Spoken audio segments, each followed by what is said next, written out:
বাংলাদেশ থেকে ইংল্যান্ডে এসে যারা অ্যাসাইলাম করতে চান, তাদের জন্য আপনার পরামর্শ কি? যাদের বাংলাদেশে লাইফ রিস্ক আছে, স্পেশালি পলিটিক্যালি অথবা অন্য কোনো গ্রাউন্ডে যাদের লাইফ রিস্ক আছে, তারা ইংল্যান্ডে এসে অ্যাসাইলাম করতে চাইলে তাদেরকে অবশ্যই আগে ইংল্যান্ডে উপস্থিত হতে হবে।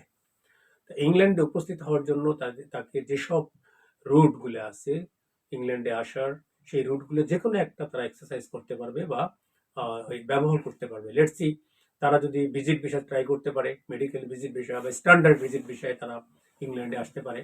এসে তাকে অ্যাসাইলাম করতে হবে এবং যত তাড়াতাড়ি সে অ্যাসাইলাম করবেন তত অ্যাসাইলাম গ্রান্ট হওয়ার সম্ভাবনা বা পসিবিলিটি বেশি থাকে।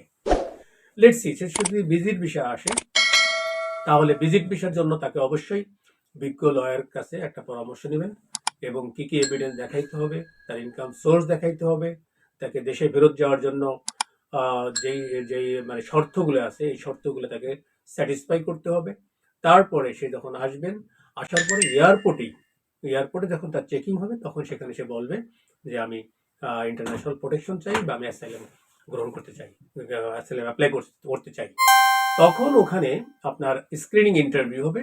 ওই ইন্টারভিউর জন্য আপনার কোনো এক লয়ারের কাছ থেকে, যে কোনো লয়ারের কাছে, বিজ্ঞ লয়ারের কাছে পরামর্শ নেবেন যে স্ক্রিনিং ইন্টারভিউ কিভাবে হয়, কি স্ক্রিনিং ইন্টারভিউতে কি কি জিজ্ঞেস করে এবং অ্যান্সারগুলো কিভাবে দিতে পারবেন। তবে তাকে অ্যাসাইলাম করার আগে অবশ্যই একজন লয়ারের কাছে পরামর্শ নিতে হবে, কারণ তাকে যেই জিনিসটা মানে শো করতে হবে সেটা হচ্ছে ওয়েল ফাউন্ডেড ফেয়ার এবং রিঅ্যালোকেশন। এই দুইটা কন্ডিশন তাকে স্যাটিসফাই করতে হবে। প্রথম কথা হলো তার যে ভয় আছে এই ভয়টাকে তাকে স্পষ্টভাবে প্রুভ করতে হবে যে এটা একটা সিরিয়াস ভয় আছে, লাইফ রিস্ক আছে। দ্বিতীয় যে কোশ্চেনটা থাকবে সেটা হচ্ছে যে তার সে কি অন্য কোনো বাংলাদেশের অন্য কোনো প্রান্তে গিয়ে বসবাস করতে পারবেন কিনা। সেক্ষেত্রে অবশ্যই তাকে প্রুভ করতে হবে যে না, অন্য কোনো প্রান্তে গেলেও তার এই লাইফ রিস্কটা একইভাবে থাকবে এবং সেখান থেকেও তার লাইফ মানে তার জীবন সংহার হওয়ার সম্ভাবনা আছে।